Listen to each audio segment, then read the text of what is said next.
So today we're going to check in on my cherry mead using the brewer's best flavorings of cherry. So let's get into it.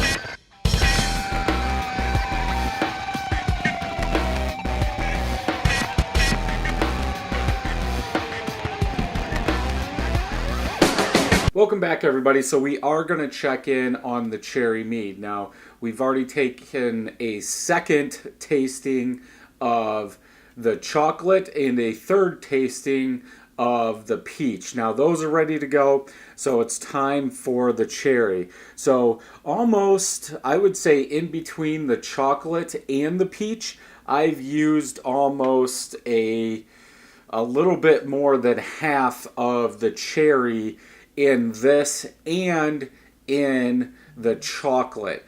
Now, for most of it, if you want to see how much I used, I've been eyeballing it, but for the chocolate cherry and the cherry, you'd have to go back and look at that. I've been sampling them just like on the cherry or on the chocolate and the peach.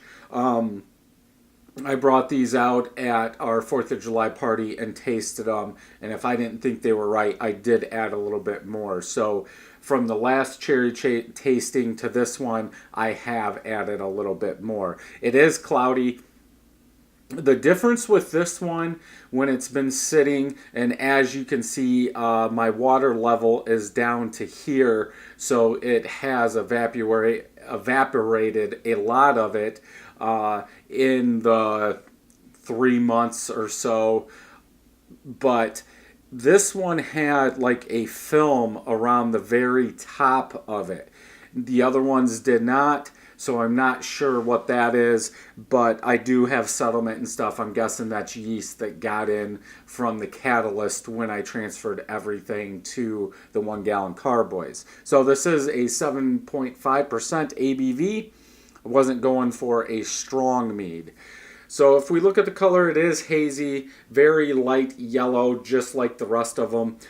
Obviously, even though these flavorings are different colors, it's not adding color into this 1 gallon of it. So let's go ahead and get a smell. It is big on the cherry, but I still get some of that wine mead kind of flavor or smell out of there. But I'm guessing most people, 99.9% of them, would be able to tell this is cherry. Let's go ahead and get a taste.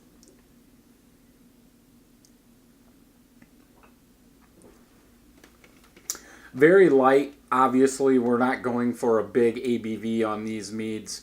You do get that good cherry, but then it does go back into like a wine kind of sweet taste. I think it's good. I'm not 100%, let's say, good with that wine kind of taste you get in the back.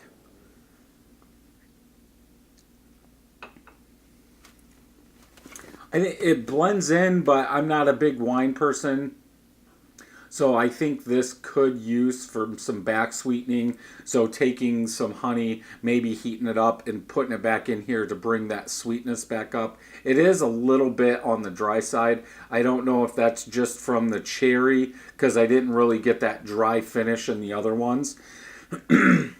But this is definitely a different tasting cherry mead compared to the one that I actually had a pound of Traverse City cherries and I cut them up, pits and all, and then I put them into the mead. That obviously, because I'm using real cherries, it did turn it a good deep dark red kind of color with some sweetness and tartness.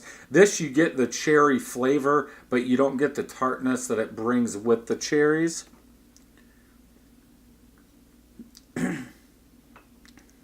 Yeah. You do get some of that wine kind of flavor that kind of goes into like a tartness, so it does play okay. Again, I'm not a big fan of wine, so it doesn't I guess, get me going as much as the real cherry.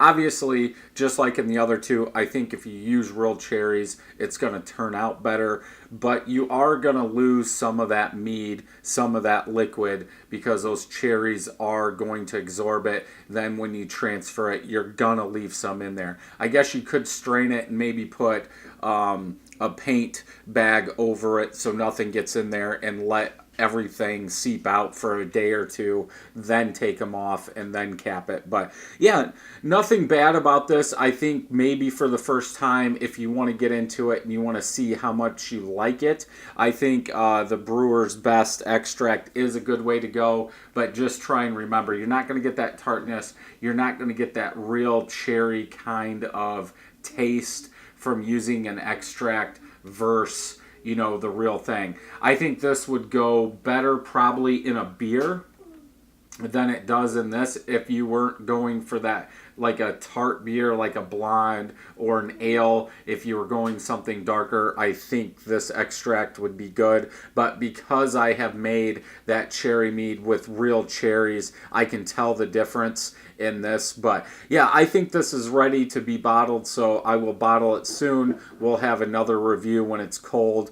Just like in the other ones, I'm probably not going to carb them. I might put a drop in each one, but for the most part, I would rather have it just like this than anything carb. So let me know if you have any comments down below or questions, and until next time, happy brewing.